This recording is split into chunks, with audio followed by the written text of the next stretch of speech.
5, verses 24 and 25. आज के अध्ययन के लिए हम निकालेंगे गलातियों का पुस्तक, उसका 5वां अध्याय, उसके 24 और 25वें आयत को हम पढ़ेंगे। गलातियों 5 अध्याय 24 और 25वें आयत को हम देखेंगे। Amen. Praise God. और जो मसीह यीशु के हैं, उन्होंने शरीर को उसकी लालसा और अभिलाषाओं समेत क्रूस पर चढ़ा दिया है। यदि हम आत्मा के द्वारा जीवित है, तो आत्मा के अनुसार चले भी। Praise God. Hallelujah. How many of you belong to Jesus here? Praise God. Hallelujah. और यहाँ कितने लोग हैं जो यीशु मसीह का है? The word here says that those who belong to Jesus, they have crucified their flesh on the cross with its passions and with its desires. Praise God. और यहाँ लिखा गया है, जो मसीह के हैं, उन्होंने शरीर को उसकी लालसाओं और अभिलाषाओं समेत क्रूस पर चढ़ा दिया है। And so that we can live in the Spirit and we can walk in the Spirit. ताकि हम आत्मा के द्वारा जीवित रह सके और आत्मा के अनुसार चल भी सके। The life in the Spirit is a supernatural lifestyle. और आत्मा में जो हम जीते हैं, वो एक अलौकिक जीवन शैली होता है। It is a different lifestyle from the life that we live on in the flesh. और जो शरीर में हम वास करते हैं, उस जीवन शैली से अलग होता है आत्मा में चलना। God can intervene and do miracles in your life as you live in the Spirit. और यदि आप आत्मा में जीते हैं, तो परमेश्वर आपके जीवन में कार्य कर सकते हैं। God does, your life is a lifestyle of miracles when you live in the Spirit. और जब भी आप आत्मा में रहते हैं, वास करते हैं, तभी आपका जीवन शैली जो है एक अद्भुत कार्यों से भरा हुआ एक जीवन शैली होगा। Because in the life of the Spirit, the Holy Spirit and Jesus and the Father in heaven does things which you cannot do by yourself. Praise God. जब भी आप आत्मा में वास करते हैं, तभी पिता परमेश्वर और प्रभु यीशु मसीह आपके जीवन में ऐसे कार्य कर सकते हैं जिसको आप स्वयं नहीं कर सकते हैं। In the flesh, you can only do what your own strength can help you to do.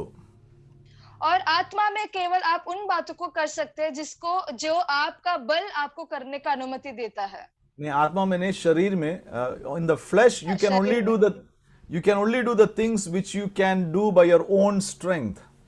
और शरीर में केवल आप उन बातों को कर सकते हैं जो आपका बल आपको करने की अनुमति देता है।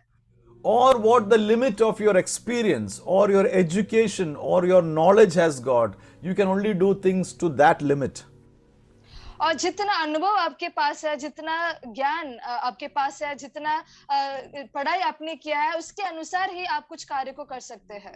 But the life in the Spirit opens up a whole new dimension where you not only operate in what you know, but you operate in the unknown which the Holy Spirit tells you how to do. Praise God. Hallelujah. लेकिन जब भी आप आत्मा में कार्य करते हैं, केवल उन बातों को आप नहीं करते हैं जो आप जानते हैं, लेकिन उन बातों को भी आप कर लेते हैं जो आप नहीं जानते हैं, क्योंकि परमेश्वर आपको बल देते हैं। See, I know some things by my knowledge, by my traveling around the world, by my reading, by my talking to people, but there is a limit to what I know. और मैं कई बातों को जानता हूँ, कई ज्ञान मेरे पास है पढ़ने के द्वारा, दुनिया भर सफर करने के द्वारा, ऐसे बहुत सारे चीजें मैं जानता हूँ, लेकिन वो सारी बातें जो है सीमित है। But when I live in the Spirit or when I operate in the Spirit, I have the knowledge of the Holy Spirit that gives me. The knowledge which is not there in the world, suddenly the Holy Spirit gives to me, which is beyond my understanding. लेकिन जब भी मैं आत्मा के द्वारा जीवित रहता हूँ और आत्मा के अनुसार चलता हूँ, तभी परमेश्वर मुझे ऐसे ज्ञान से भरते हैं जो इस संसार से परे है और जो इस संसार की बातों से बहुत ही अलग होता है। It is beyond what I have read, what I have understood, what I have gained in knowledge. It is the Holy Spirit that gives me the information and the strength and the courage to do the things which I cannot do by myself.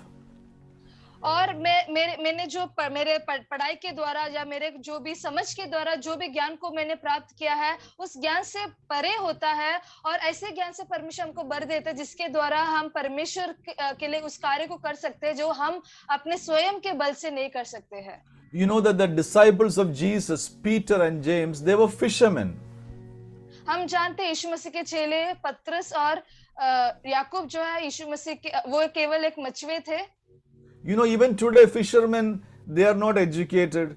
They speak foul language. You know, they are very rough people. और हम जानते हैं आज भी जो है मच्छी वाले होते हैं वो बहुत ही ज्यादा पढ़े लिखे नहीं होते हैं और वो बुरी बातों को अपने मुंह से कहते हैं। But these same type of people were Peter and James and John. They were uneducated. They did not know many things. But when the Holy Spirit came upon them and they were filled with the Holy Spirit, they had a new dimension about life and spoke about things which people did not know. And this is the life in the Spirit. Hallelujah. वो लोग भी यीशु मसीह के चेले भी जो है बहुत ज्यादा पढ़े लिखे नहीं थे और वो बहुत सारे बातों को नहीं जानते थे, लेकिन जब भी परमेश्वर का आत्मा उनके अंदर आ जाता है तभी उनका जीवन का जो शैली है वो ही बदल जाता है और वो जो ऐसे बातों को कहते हैं जो मनुष्य के ज्ञान से परे होते हैं और इसी प्रकार से हम यीशु मसीह या आत्मा में वास करते हैं। People started to ask them, how come these fishermen can have so much knowledge about the things of God? How can these fishermen who have not been educated can do all these miracles? Because they were walking in a different lifestyle. They were walking in the lifestyle of the Holy Spirit. और लोग पूछ रहे थे कि ये जो है मछुए है और इनका जीवन शैली इतना अलग क्यों है और उनके पास परमेश्वर के बारे में इतना ज्यादा ज्ञान क्यों है, क्योंकि ये लोग तो पढ़े लिखे नहीं है, ज्यादा समझ उनके अंदर नहीं है, लेकिन वो आत्मा में कार्य करते हैं, इसलिए वो एक अलग जीवन शैली में वास करते हैं। So here the word says that if we live in the Spirit, let us also walk in the Spirit. Praise God. Hallelujah. और यहाँ लिखा गया है यदि हम आत्मा के द्वारा जीवित है तो आत्मा के अनुसार चले भी। So when you live in the Spirit, when challenges come to you, Holy Spirit will tell you, don't be afraid. Just stand there and declare this word. As you open your mouth and declare that word, you will see the challenges go away. Hallelujah. और जब भी आप आत्मा में वास करते हैं तभी और जब भी आपके जीवन में कोई संकट या क्लेश चुनौती आता है तभी आत्मा आपसे कहता है कि आपको डरना नहीं है, परमेश्वर के वचन को ही आपके साथ घोषणा करना है और जो सारा चुनौती है वो दूर हो जाएगा। When you live in the Spirit, there is some challenges that come. Holy Spirit will tell you and give you the understanding of how to respond to it. और जब आप आत्मा में वास करते हैं आपके जीवन में कुछ संकट या कुछ समस्या आएंगे और आपको पवित्र आत्मा वो मार्गदर्शन दिखाएगा कि आपको किस प्रकार से उस बातों का प्रक्रिया करना है। Or when there is some danger in your life, the Holy Spirit will tell you to do some things to avoid getting trapped into that danger. या फिर आपके जीवन में कुछ खतरा आने का संभावना होता है, पवित्र आत्मा आपको बताता है, रास्ता दिखाते हैं और कहते हैं कि आप उस जाल में नहीं फंसना है। In the book of Acts, we read that how the Holy Spirit spoke to the disciples about the threats that were against them and how he delivered them from the hand of the enemies. और प्रेरितों की पुस्तक में हम देख सकते हैं कि पवित्र आत्मा किस प्रकार से अपने चेलों से बातें करते हैं और जिन संकट उनके विरुद्ध आने वाला है उनके बारे में बताते हैं और उनको उस बातों में से छुटकारा भी देते हैं। And so the Holy Spirit also wants to help you and help you to walk in the Spirit and do the works of the Spirit, that through your life Jesus can be shown out to the world, and this is about walking in the Spirit. और इसलिए आत्मा के द्वारा जीवित होना जरूरी है ताकि आत्मा आप में वास कर सकता है, ताकि यीशु मसीह जो है आपके द्वारा लोगों के सामने प्रकट हो जाए। But there is one problem that the Holy Spirit cannot fully work in your life, that is your flesh. और एक समस्या है जिसके द्वारा पवित्र आत्मा पूरी रीति से आपके जीवन में कार्य नहीं कर सकता है, वो है आपका शरीर। Your flesh always fights against the Spirit. Your flesh always stands to do things against the Spirit of God, and these are always fighting against each other. और आपका शरीर जो है वो जो हमेशा आत्मा के विरोध में कार्य करने की कोशिश करते हैं और परमेश्वर की योजना के विरोध में कार्य करने की कोशिश करते हैं, तो हमेशा ये शरीर जो है ऐसा लड़ाई में फंसा हुआ रहता है। And that is why many times we cannot be led by the Spirit of God. We cannot follow the instructions of the Holy Spirit because our flesh dominates the Spirit of God and quenches it out. इसीलिए कई बार पवित्र आत्मा हमको आगे मार्गदर्शन दे नहीं सकते हैं और हम परमेश्वर की योजनाओं के अनुसार आगे नहीं बढ़ पाते, क्योंकि शरीर जो है आत्मा के ऊपर हावी हो जाता है और शरीर जो है अपना नियंत्रण जताने लगता है। And that is why the word of God says here that those who are Christ, they have crucified their flesh with its passions and desires. Praise God. और इसलिए वचन में लिखा गया है, जो मसीह के हैं उन्होंने शरीर को उसकी लालसाओं और अभिलाषाओं समेत क्रूस पर चढ़ा दिया है। Because if you don't crucify your flesh, you cannot walk in the direction of the Holy Spirit. क्योंकि यदि आप आपके शरीर को क्रूस पर नहीं चढ़ाते हैं तो पवित्र आत्मा के मार्गदर्शन के अनुसार आप चल नहीं पाएंगे। You know what it means to crucify somebody? और किसी को क्रूस पर चढ़ाना, उसका अर्थ क्या है? Imagine, imagine that you want to crucify something. What you have to overpower that person, take control of that person, take him to a cross and nail it to that cross. और आप यदि किसी व्यक्ति को क्रूस पर चढ़ाना चाहते हैं तो आप उस व्यक्ति के ऊपर आप उनको पकड़ना है, उनके ऊपर आपका सामर्थ्य जताना है और उनको पकड़ कर लेके जाकर उस क्रूस पर उनको कीलों के द्वारा वहां फंसा देना है। So it takes, crucifixion is a process where you have to rule over somebody, take charge over them and put them on the cross so that they cannot rise up and come again. और किसी को क्रूस पर चढ़ाना, उसका अर्थ यह है कि आप उनके ऊपर उनके ऊपर आपका अधिकार जताते हैं, उनके ऊपर आपका कार्य, आपका सामर्थ्य चलता है और उनको आप उस क्रूस पर कीलों के द्वारा फंसा देते हैं। And that is the first mandate that God gave to mankind, to have dominion over everything. Praise God. और ये ही पहला एक व्यवस्था या फिर एक अवस्था परमेश्वर ने लोगों को दिया था कि वो दुनिया के ऊपर राज्य कर सके।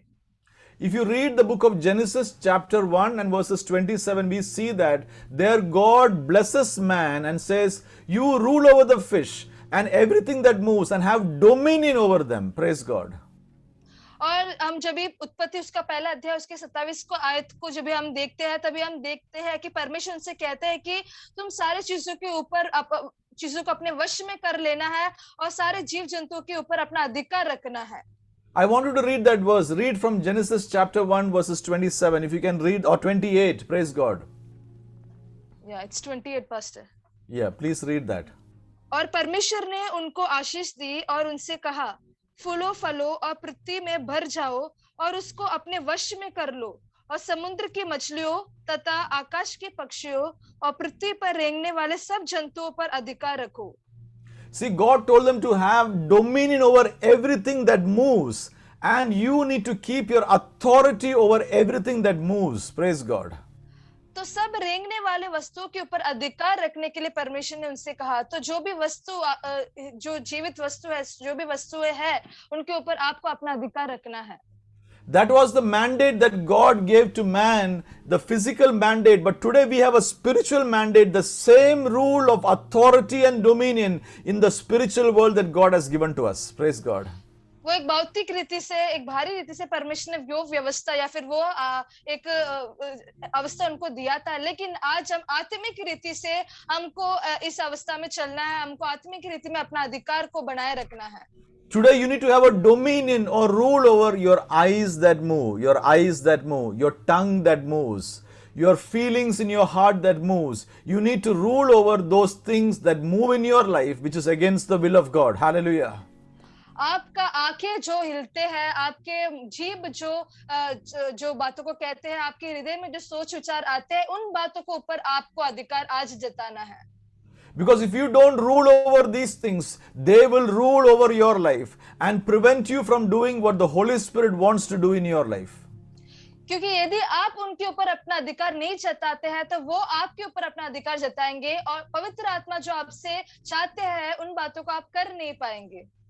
So the mandate for God for mankind was to rule over and have dominion, and if you don't rule over and crucify your flesh, then you cannot live in the Spirit of God. Praise God.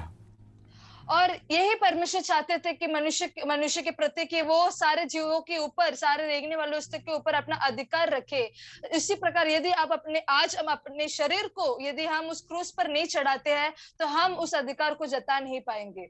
Because there are two things that are fighting, your flesh and your spirit, and you can control your flesh. And if you, by the Holy Spirit, take over your flesh and tie your flesh and crucify your flesh, then the Spirit of God will become dominant in your life and you will see the work of God in your life. Praise God.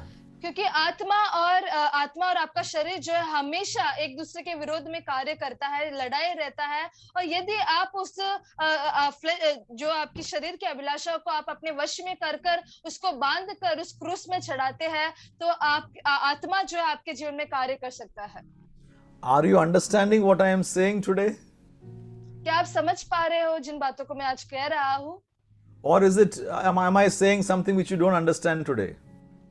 या फिर क्या मैं ऐसे बातों को कह रहा हूँ जिसको आप समझ नहीं पा रहे हैं? I don't think, I think people are not nobody is showing me a thumbs up. Praise God.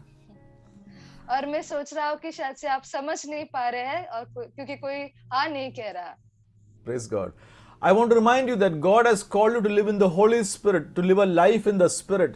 And what prevents that is our desires, our human desires, our fleshly desires, our earthly thoughts. These prevent us from living in the life of the Holy Spirit.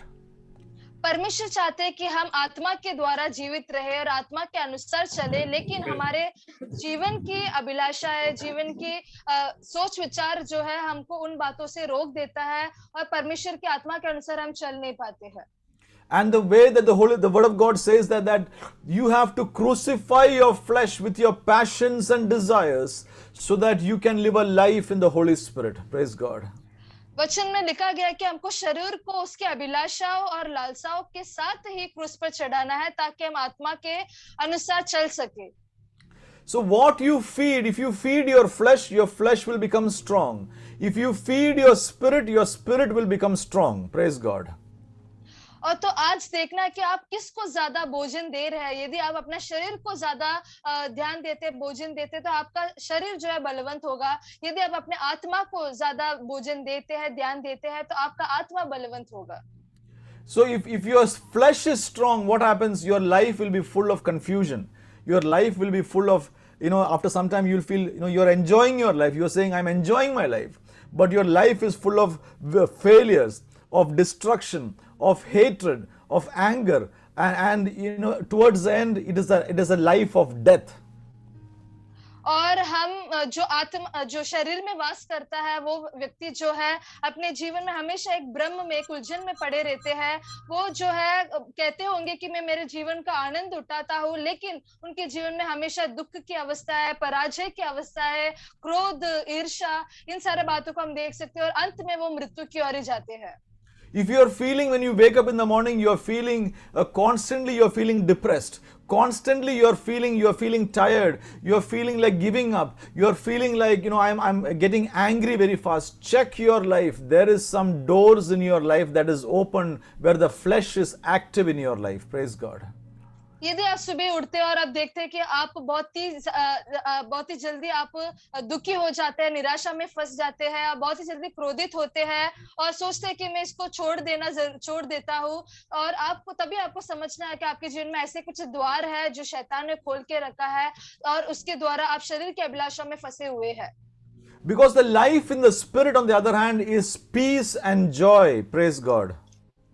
क्योंकि आत्मा में जो जीवन है उसमें शांति और आनंद है।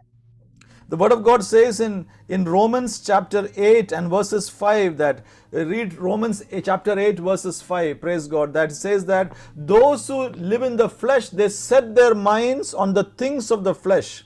But those who live in the spirit, on the spirit, they set their minds on the things on the spirit.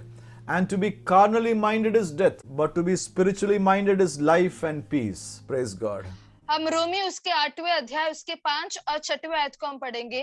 क्योंकि शारीरिक व्यक्ति शरीर की बातों पर मन लगाता है, परंतु आध्यात्मिक आत्मा की बातों पर मन लगाते हैं। शरीर पर मन लगाना तो मृत्यु है, परंतु आत्मा पर मन लगाना जीवन और शांति है।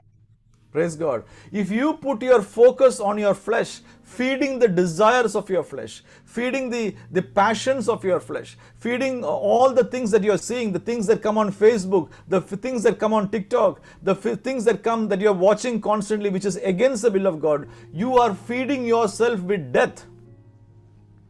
और यदि आप अपने स्वयं की इच्छाओं से अपने आप को भर देते हैं, जो चीजों को आप देखते हैं, जिसों को आप बोलते हैं, जो आप फेसबुक में, टिकटॉक में, जो जिधर भी आप कुछ देखते हैं, उन सारे बातें जो परमेश्वर की इच्छा के विरुद्ध है, यदि आप उन बातों को यदि आप करते रहते हैं, उसको आपके जीवन में अवसर देते हैं, तो आप अपने आप को मृत्यु का अवस्था में लेके जाते हैं. But if on the other hand, you through the Spirit of God crucify your desires of your flesh and say, no, I will not see this thing, unwanted things. I will not say things. I will not touch things. I will not speak to people who are against the will of God. What happens? The Spirit of God will give you joy and peace in your life. Hallelujah. और यदि आप आत्मा में है और आत्मा में आप ये निर्णय लेते हैं कि मैं इन बातों को नहीं देखूंगा, उन बातों को नहीं कहूंगा, जिन लोगों से परमेश्वर मुझे मुलाकात करना नहीं चाहते, उन लोगों से मैं बातें नहीं करूंगा, और यदि आप इस बातों को कहते हैं और अपने शरीर की अभिलाषा को क्रूस पर चढ़ाते हैं, तो आप आत्मा में रहकर उस आत्मा का शांति और आनंद को अनुभव कर पाएंगे. Of course, there is a temporary joy in doing sin. There is a temporary joy in doing what are the things of this world, the flesh satisfies. But in the end, it will give you death. और हम जानते हैं कि जो जब हम पाप करते हैं, उसका एक सीमित समय तक उसका आनंद को हम उठा सकते हैं, थोड़े समय के लिए उसके आनंद को हम उसमें मगन हो सकते हैं, लेकिन ये सारे बातें जो है मृत्यु की ओर हमको लेके जाते हैं. This joy will not continue. In the end, it will give you regret. It will give you confusion. It will give you ultimately spiritual death in your life. और इस प्रकार का आनंद आपको जो है शांति नहीं देगा, लेकिन आपको उलझन की ओर, आपको परेशानी की ओर, और अंत में आपको मृत्यु की ओर लेके जाएगा. So that is why the word of God says that if you are led by the Spirit of God, set your minds on the things of the Spirit and you will have life and peace and joy in your life. Praise God. तो यदि आप आत्मा में चलना चाहते हैं, तो आत्मा की बातों के ऊपर अपने मन को लगाए रखना है, ताकि आपके जीवन में आप उस जीवन को, उस शांति को, उस आनंद को अनुभव कर पाए. The life in the Spirit is a life of power, is a life of joy, is a life of peace, but it is a life of highly disciplined life. और आत्मा में जो जीवन है वो ऐसे एक जीवन है जिसमें हम सामर्थ्य को, जिसमें हम परमेश्वर की शांति को, जिसमें हम परमेश्वर के आनंद को महसूस कर सकते हैं, लेकिन उस जीवन में बहुत ही ज्यादा अनुशासन होना जरूरी है. You cannot do what the world does. You cannot say what the world does. You cannot see the things what the world sees. You cannot touch or read or have friendship like the world has. It is a life of separation. But when you live that, Holy Spirit constantly works with you, gives you His peace and joy. Even when you are in sickness, He is your healer. When you are in trouble, He is your peace in your life. Praise God. और जो दुनिया, जब भी हम ऐसे जीवन में वास करना चाहते हैं, तभी हमको जो दुनिया कर सकते हैं उन बातों को हम नहीं कर पाते हैं, जो दुनिया कहते हैं उन बातों को हम नहीं कहना है, जो दुनिया पढ़ती है, जो दुनिया देखती है, उन बातों को हम नहीं कर पाते, क्योंकि हमको एक अलगता का जीवन होना जरूरी है. और जब भी हम इस अलगता को जीवन में वास करते हैं, तभी पवित्र आत्मा हमें वास करता है और हमारे जीवन में कार्य करते हैं, और हमारे रोग की अवस्था में, हमारे शरीर की संकट की अवस्था में पवित्र आत्मा हमारे जीवन में कार्य करते हैं. That is where the Holy Spirit strengthens you, like Peter and Paul were strengthened to do the work of God. If you are living in the flesh and trying to do the work of God, what will happen is that you cannot demonstrate the power of God through your life. और उसी प्रकार पत्रस और पौलुस के जीवन में परमेश्वर ने सामर्थ्य दिया, जिसके द्वारा वो अपनी सेवकाई को कर सकते थे. यदि आप आपके शरीर में वास करते हैं, शरीर की खबर के अनुसार कार्य करते हैं, तो आप जो है आगे नहीं बढ़ पाएंगे. So I want to, as the word of God is teaching us today, we have to crucify our flesh with its passions and with the desires. Praise God. और आज वचन हमको ये कहता है कि हमको शरीर को उसकी लालसाओं और अभिलाषाओं समेत क्रूस पर चढ़ाना है. And how do we do this? Let us study very quickly. How do we crucify our flesh and how do we walk in the Spirit? तो आज हम देखेंगे कि किस प्रकार हम अपने शरीर को लालसाओं के समेत क्रूस पर चढ़ा सकते हैं और किस प्रकार हम आत्मा में जी सकते हैं. You need to understand that You know, your body is the temple of the Holy Spirit. आपको ये जानना जरूरी है कि आपका शरीर जो है पवित्र आत्मा का मंदिर है. You have a body, God has given you a spirit, and there is a soul that God has given to you. आपको आपका जीवन में शरीर है, आत्मा है और प्राण है जो परमेश्वर ने आपको दिया है. And your spirit connects with the Holy Spirit to do the works of the Holy Spirit in your life. और आपका आत्मा पवित्र आत्मा के साथ जो है जुड़ जाता है और पवित्र आत्मा जो कार्य को चाहते हैं उन कार्यों को आप कर सकते हैं.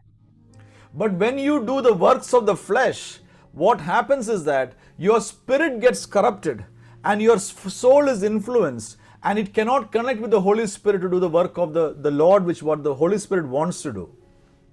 लेकिन जब भी आप अपने शरीर की अभिलाषा के अनुसार चलते हैं तो शरीर की जो बातें हैं वो आपके ऊपर कार्य करने लगता है और वो आपके प्राण के ऊपर भी हावी होने लगता है और उसके द्वारा जो है आपका आत्मा पवित्र आत्मा के साथ जुड़ नहीं सकता है.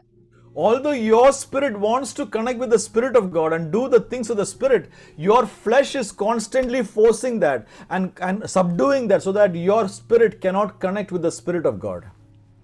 और आप चाहते हैं कि आपका आत्मा चाहता है कि वो पवित्र आत्मा के साथ जुड़ जाए, लेकिन आपका शरीर और आपका प्राण जो है उसको हमेशा नीचे करता है, उसको दबा देता है और आप जो है आत्मा के साथ पवित्र आत्मा के साथ जुड़ नहीं पाता है.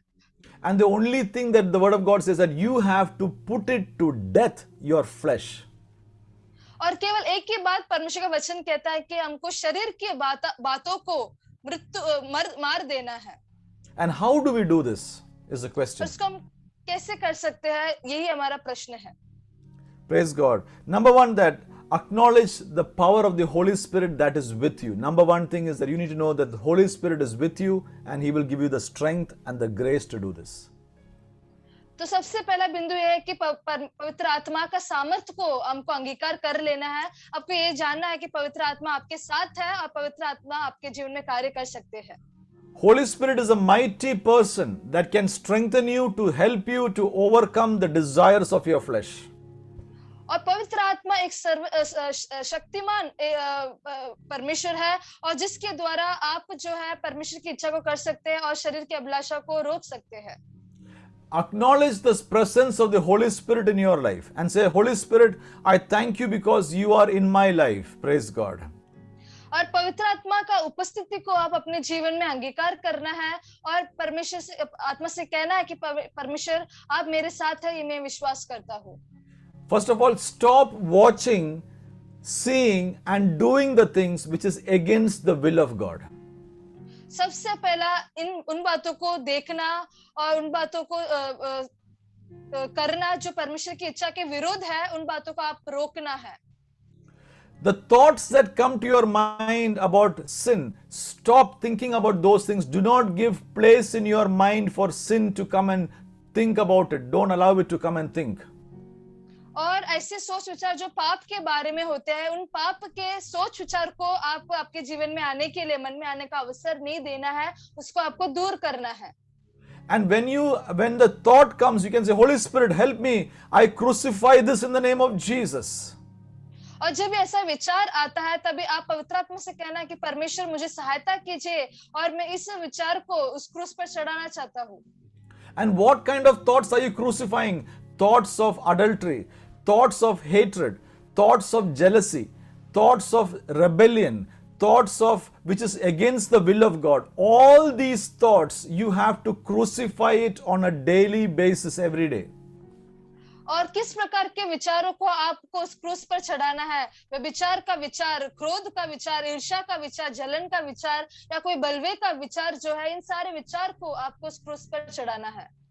Because if you overcome the spirit of adultery but have got pride in your life, that door the enemy will use to bring all the other spirits back to your life. यदि आपने उस व्यभिचार के आत्मा के ऊपर आपने जय को प्राप्त किया है, लेकिन आपके जीवन में घमंड है, तो शैतान जो है इस घमंड को एक द्वार के समान इस्तेमाल करेगा और आपके जीवन में वो सारे दुष्ट बुरे विचारों को, बुरे बातों को वापस लेके आएगा. Some people are not able to respect and honor people in authority. Wives cannot respect your husbands, or people cannot respect your pastors, or cannot respect your bosses. What happens when there is a spirit of rebellion comes, and that is a destructive spirit that tries to stop the work of God in your life. और कई लोग हैं जो अपने उच्च अधिकारियों के सामने जो है समान सम्मान नहीं दे पाते हैं। कई पत्नियां ऐसे होते हैं वो अपने पति को सम्मान नहीं दे पाते हैं, और ये जो बलवे का जो आत्मा है उसके द्वारा परमेश्वर जो आपके जीवन में कार्य नहीं कर पाते हैं, वो जो है परमेश्वर के विरोध में, इच्छा के विरोध में कार्य करता है। And so these things you have to crucify daily. When you feel like speaking against something that is against the will of God, say, no, I will not speak because I have crucified my flesh in the name of Jesus. और जब भी आपके जीवन में इस प्रकार के विचार आता है, उसको हर दिन आपको उस क्रूस पर चढ़ाना है। आपको कहना है कि नहीं, ये विचार मेरे अंदर नहीं आना है, मैं उसको क्रूसित करता हूँ। And when those thoughts comes, you say, no, I will not allow these thoughts to stay for a moment in my life because I have crucified this in the name of Jesus. और जब भी उस प्रकार के विचार आपके अंदर आता है तो आपको कहना है कि नहीं, इस प्रकार के विचार मेरे जीवन में नहीं आना है, मुझे इसको क्रूस पर चढ़ाना है। And also engaging with people who do such things, because if you are trying to live a life which is holy and you are engaging with people or with friends that are doing such things, very soon you will be influenced to do those things again. लेकिन यदि आप ऐसे लोगों के साथ अपना जो व्यवहार करते हैं जो ऐसे पापों में फंसे हुए हैं, तो आप भी उनके साथ रहने के कारण आपके जीवन में इस प्रकार के पाप जो है वापस लौट सकता है। No, you cannot run away from such people. You are living in a world, you cannot run away. But what you have to do, you have to always remind yourself, I am a child of God. I cannot do what they do. I cannot say what they say. So I have to do a life of separation. Although I have to be with them, maybe you are working with them, or you are studying with them, or you are going to school with them, but I cannot say the things they are saying. I have to be a separate for God, and God has to use me. Praise God. Hallelujah. और मैं जानता हूँ आप उनको पूरी रीति से इनकार नहीं कर सकते, मुझसे भाग नहीं सकते। हम इस संसार में लोगों के साथ रहते हैं, लेकिन आपको ये जानना जरूरी है कि वो लोग जो कहते हैं उन बातों को मैं नहीं कर सकता, वो जो कहते हैं उन बातों को नहीं बोल सकता हूँ। मुझे एक अलगता का जीवन जीना जरूरी है। शायद से आप उनके साथ नौकरी करते होंगे, उनके साथ स्कूल में जाते होंगे, उनके साथ पढ़ाई करते होंगे, लेकिन आपको उस अलगता को बनाए रखना है ताकि परमेश्वर आपको इस्तेमाल कर सके। Otherwise, you have to go out of this world or go to a jungle and live where you are living alone by yourself. नहीं तो आपको इस संसार को छोड़कर एक जंगल में जाकर रहना पड़ेगा। But it is very interesting. I will tell you, there is a group of people here in the US called the Amish who live like this life. और एक झुंड है यूएसए में, आमिश बोल के, वो लोग इस प्रकार के जीवन को जीते हैं। They have got big farmlands, very big farmland, and they live a separated life. They don't have electricity, they don't have any technology, they don't have insurance, they only do farm work. Women, all men and women, they do farm work. They are not connected with the world. For many hundreds of years, they are living like this. Even today, they are living like this in America. उनके पास बहुत ही बड़ा खेती है, वो लोग वहां रहते हैं। उनके घरों में जो है इलेक्ट्रिसिटी नहीं है, कोई भी टेक्नोलॉजी का कोई भी चीजें नहीं है, लेकिन वो केवल खेती करते हैं। और वह स्त्री पुरुष सभी लोग कई सालों से 100 सालों से भी ज्यादा सालों से वो वहां वास करते हैं। आज भी ये लोग ऐसा अलगता में वास करते हैं। They don't have car also, no car, no modern equipment. Everything is, imagine 100 years back how life was. They are still living that lifestyle even today. उनके पास कार नहीं है, कुछ भी आधुनिक चीजें उनके पास नहीं है। 100 साल पहले लोग कैसे वास करते थे, उसी प्रकार आज भी वो वास करते हैं।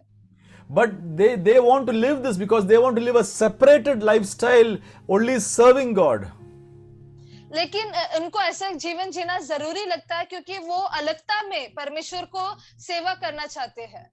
But I don't think that is right, because if you are living a lifestyle like this, how can you tell about Jesus to others?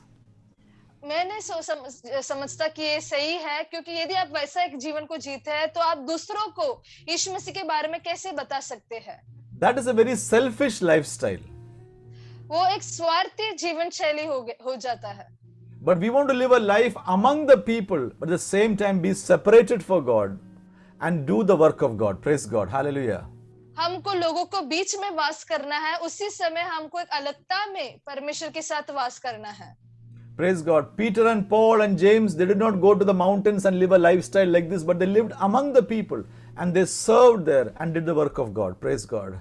पतरस, यूहन्ना, याकूब, ये लोग जो है इस जंगल में जाकर वास नहीं किए, वे लोग जो है लोगों के बीच में वास करते हैं किए थे और वो वहां कार्य करते थे। If you want to live a separated lifestyle, some of the contacts in your mobile phone, you have to delete them. यदि आपको अलगता का एक जीवन जीना है तो आपके मोबाइल की कुछ कॉन्टैक्ट्स को आपको डिलीट करना होगा, Which is causing sin in your life, you have to delete that contact. जिसके द्वारा आपके जीवन में पाप होता है, उस कॉन्टैक्ट्स को आपको निकालना होगा। Some places where you go, you cannot go because that is causing sin, so cannot go there. कई जगहों पर आप जा नहीं सकते क्योंकि उसके द्वारा आपके जीवन में पाप आता है, तो वहां नहीं जाना है। Some people that you have been talking to which cause sin in your life, you cannot talk to that person again or to such go to that place because that is causing sin in your life. Avoid that. Praise God. और ऐसे भी कई लोग हैं जिससे बात करने के द्वारा आपके जीवन में पाप आता है, तो आपको उन लोगों के साथ बातचीत नहीं करना है। The word of God says that the wise man foresees trouble and hides himself. परमेश्वर का वचन कहता है कि जो बुद्धिमान है वो दूर से ही संकट को देखता है और अपने आप को छुपा लेता है।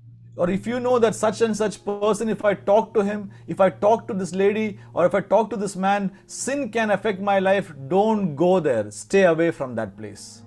यदि आप जानते हैं यदि मैं उस आदमी से बात करूं या उस स्त्री से बात करूं, मेरे जीवन में पाप आने का संभावना है, तो उनसे बातें मत कीजिए, उनसे दूर रहिए। Even some believers don't talk to them. Why? Always they are telling you bad things. They're telling you how this person is bad, that person is bad, this pastor is bad. Always complaining. Please keep away from such believers. और कभी कभी कुछ विश्वासियों से भी बात करने लायक नहीं होता है। वो लोग हमेशा दूसरों की बुराई करते हैं, वो पास्टर ऐसा है, वो विश्वासी ऐसा है, तो उन लोगों से ज्यादा बातचीत नहीं करना है। People who are complainers, don't mingle with them because you will learn how to complain like them. और जो लोग हमेशा शिकायत करते रहते हैं, उनके साथ आपको ज्यादा व्यवहार नहीं करना है, क्योंकि उनके साथ रहने से आप भी शिकायत करने लगेंगे। But you learn to thank God. I thank God for this life. I thank God for the promises of God. I thank God for His faithfulness. I thank God even though my life is not perfect, God is going to do things in my life. I thank God my answers are coming. Praise God. I am waiting. I am expectant. I am thankful to God. Praise God. Hallelujah. लेकिन आपको जो है हमेशा परमेश्वर को धन्यवाद देते रहना है। परमेश्वर ने मेरे जीवन में इन कार्यों को किया है, उसको मैं धन्यवाद देता हूँ। मैं इंतजार कर रहा हूँ कि परमेश्वर मेरे जीवन में कार्य करने वाले हैं और मैं इस प्रतीक्षा के साथ रहता हूँ, उसके लिए मैं परमेश्वर को धन्यवाद देता हूँ। तो हर समय हमको परमेश्वर को धन्यवाद देते रहना है। Or otherwise you will be in another party which calls every time my mother is not good, my father is not good, because of them I am like this. Look at my brother, because of him I am like this. Look at my neighbor, because of him. Look at Narendra Modi, because of him I am like this.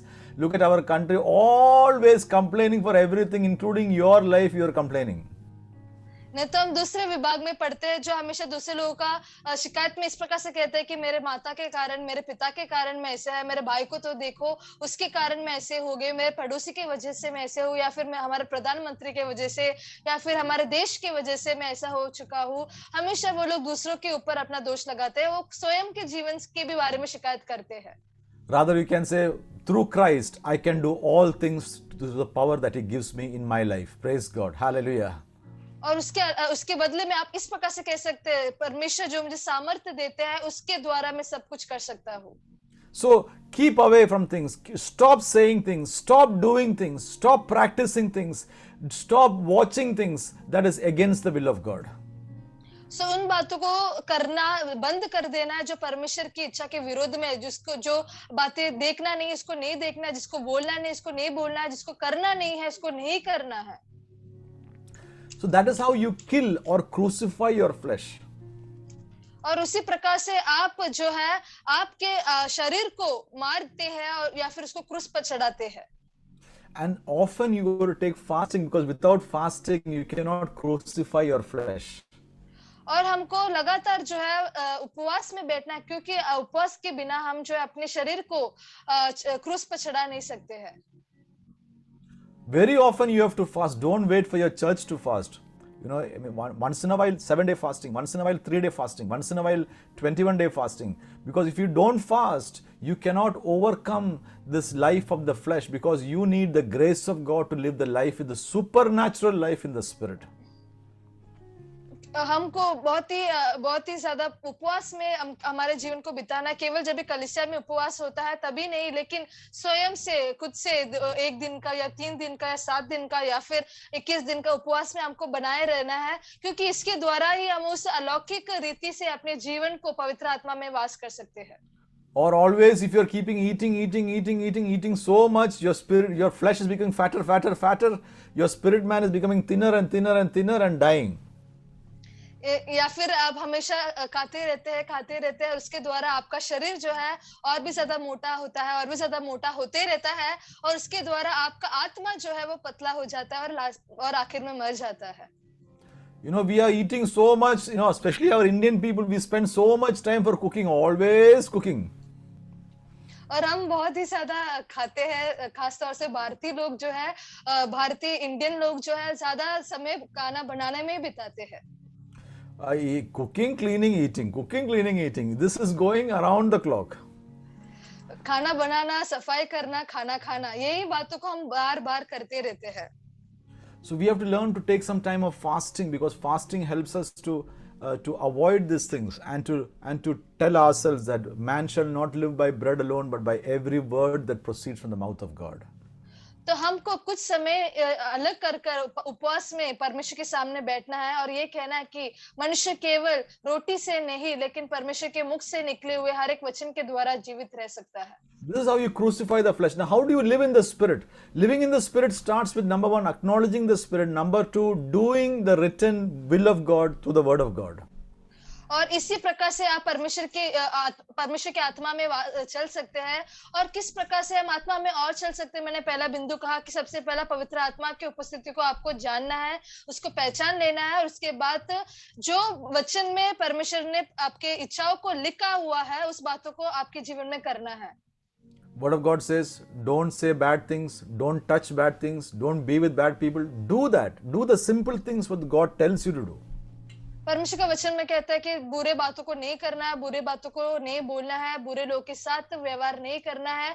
तो वो जो लिखा है सरल बातों को, उसको आपको करना है। Do not commit adultery, do not steal, do not covet other things. The 10 commandments, obey those things. चोरी नहीं करना है, व्यभिचार नहीं करना है, हत्या नहीं करना है, जो 10 आज्ञा है उसको आपको आज्ञा करना है। And obey the commandments of Jesus. And when you do that, what you're doing is you are positioning yourself to be obedient to the Spirit, so that now the Holy Spirit can tell you things that you don't know.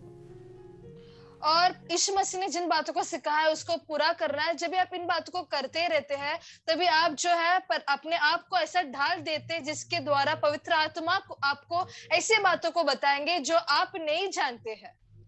Many people want the Holy Spirit to speak to you, but the Holy Spirit will only speak to you once you start doing what the Word of God tells you to do. And when you're doing that, Holy Spirit will say, okay, now do like this, do like this. Praise God. कई बार लोग चाहते हैं कि पवित्र आत्मा उनसे बातें करे, लेकिन पवित्र आत्मा तभी बात कर सकते हैं जब भी आप जिन बातों को वचन में लिखा गया है उनको पहला करें, और जब भी आप उसको करते हैं तभी पवित्र आत्मा आपको फिर बताते हैं कि आपको अगला ये कदम लेना है, इसको ऐसे करना है। Strengthen your prayer life, your individual prayer life, strengthen it. You have to move from your 5-minute, 10-minute prayer, move it to a 1-hour prayer and start finding time for God. You can sit down and pray and let the Lord to talk to you. और आपका प्रार्थना के जीवन को और भी ज्यादा मजबूत करना है। 5 मिनट का 10 मिनट के प्रार्थना को हटाकर 1 घंटा का या लंबे समय तक प्रार्थना में लगे रहना है। पवित्र आत्मा को आपके जीवन में कार्य करने का अवसर आपको देना है। I tell you one thing which I've learned in my life. If you pray and spend time with God, God will take care of your day. और मैंने अपने जीवन से ये बात को देखा है, यदि आप प्रार्थना करते हैं और आपके जीवन को आगे लेके जाते हैं तो परमेश्वर आपके दिन के सारे बातों को पूरा संभाल लेते हैं। Many times we jump into our day without finding time with God, and that is where it is very dangerous. कई बार हम अपने जीवन की शुरुआत तो परमेश्वर के साथ समय बिताए बगैर करते हैं, और वो जो है बहुत ही ज्यादा खतरनाक होता है। Why is that we are not spending time? Because yesterday night I was watching movie, I have to watch that movie on the TV. That's nice movie I was watching, and because of the movie watching I was sleeping at 1 o'clock, and now I cannot get up at 8 o'clock also.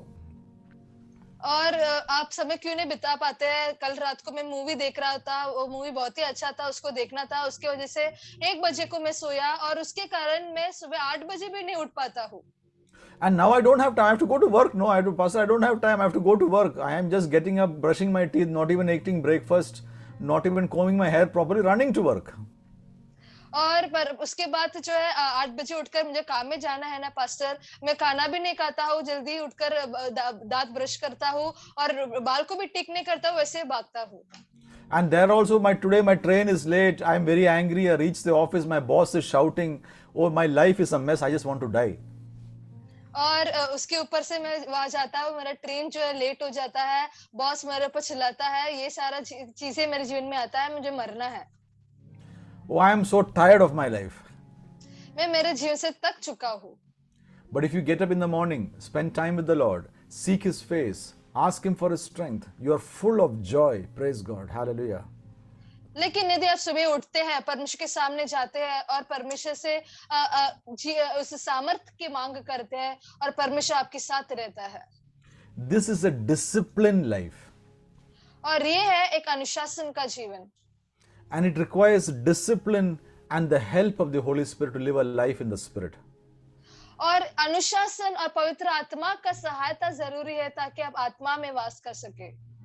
You don't have to wait for many years. You can start it today. आप कई सालों का इंतजार करना जरूरी नहीं है, लेकिन आज ही आप शुरुआत कर सकते हैं। If you want to wake up early in the morning, you have to sleep little early. यदि आपको सुबह जल्दी उठना है, तो आपको रात को जल्दी सोना है। You cannot go to the party where everyone is sitting till 1 a.m. No, you cannot go there because you have to pray. I have to pray. I have to go. तो आप वैसे पार्टी में नहीं जा सकते जिधर लोग सुबह रात के 1 बजे तक जागते रहते हैं। आप वहां नहीं जा सकते क्योंकि आपको सुबह प्रार्थना करना है। You want to find time with God so that you can strengthen your inner man and receive and walk with the Holy Spirit. Praise God. तो आपको परमेश्वर के साथ समय बिताना है ताकि आप अपने अंदरूनी मनुष्य को बलवंत कर सके और आत्मा में चल सके। So as the word of God says, those who are Christ have crucified their flesh with its passions and desire. If you live in the Spirit, let us also walk in the Spirit. Praise God. और जिस प्रकार वचन कहता है, जो मसीह यीशु के है, उन्होंने शरीर को उसकी लालसा और अभिलाषाओं समेत क्रूस पर चढ़ा दिया है। यदि हम आत्मा के द्वारा जीवित है, तो आत्मा के अनुसार चले भी। I pray that the Holy Spirit will move in your life in a mighty, mighty way. Praise God. Hallelujah. और मैं प्रार्थना करता हूँ कि पवित्र आत्मा आपके जीवन में एक अद्भुत रीति से, सामर्थ्य रीति से काम करे। Just like the Holy Spirit used Peter and Paul and James and John, He will use you also in your life also. Hallelujah. जिस प्रकार से परमेश्वर ने पतरस, यूहन्ना, याकूब को इस्तेमाल किया, उसी प्रकार परमेश्वर आपको भी सामर्थ्य रीति से इस्तेमाल करेंगे। Just like God heard the prayers of Elijah, He will hear your prayers too, and miracles will happen when you pray. Praise God. Hallelujah. जिस प्रकार से परमेश्वर ने एलिया के प्रार्थना को सुना, उसी प्रकार परमेश्वर आपके प्रार्थना को भी सुनेंगे और आपके द्वारा अद्भुत कार्य को परमेश्वर करेंगे। But the question is, are you willing to discipline your life and to bring your flesh and to crucify it and to live by the Spirit of God? Hallelujah. तो प्रश्न ये है, क्या अपने जीवन में अनुशासन करना आप चाहते हैं? क्या अपने शरीर की अभिलाषाओं को क्रूस पर चढ़ाना चाहते हैं और क्या आप आत्मा में चलना चाहते हैं? So shall we pray today asking God for His help? Praise God. Hallelujah. तो हम साथ में प्रार्थना करेंगे और परमेश्वर से इस सहायता की मांग करेंगे। You may have failures. You may have things in your life which you have not settled. Ask God, Lord, I don't want to go in the way of sin.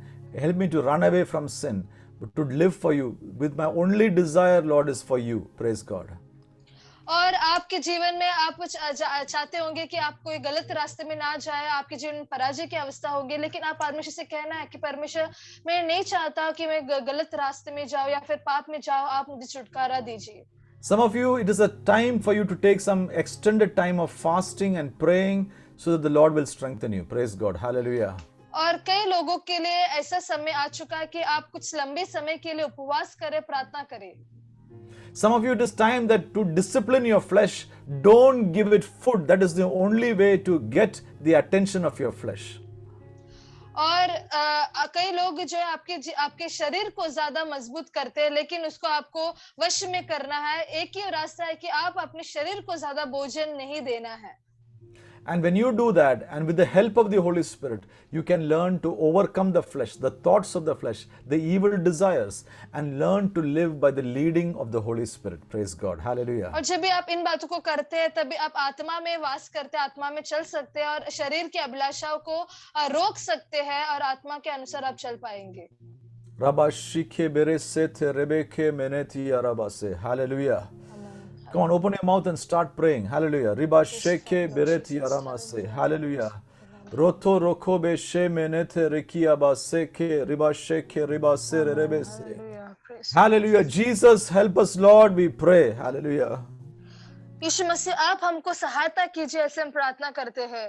We desire to crucify our flesh and to live in the Spirit of God. Hallelujah. हम चाहते हैं कि अपने शरीर को हम क्रूस पर चढ़ाएं और आपके आत्मा के अनुसार जिए. Help us today, we pray. और आज आप हमारी सहायता कीजिए. Lord, help us to crucify our flesh so that we can walk in the Spirit of God, I pray.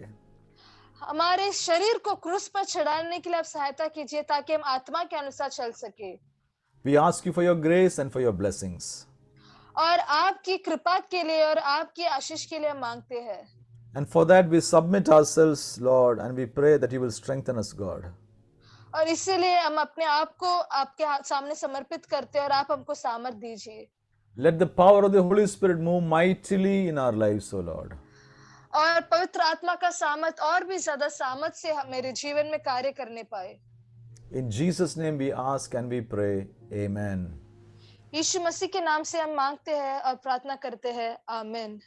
The Lord richly bless you all, and I pray that the Lord, you will be strengthened by the Holy Spirit and walk a life of peace and joy. Praise God.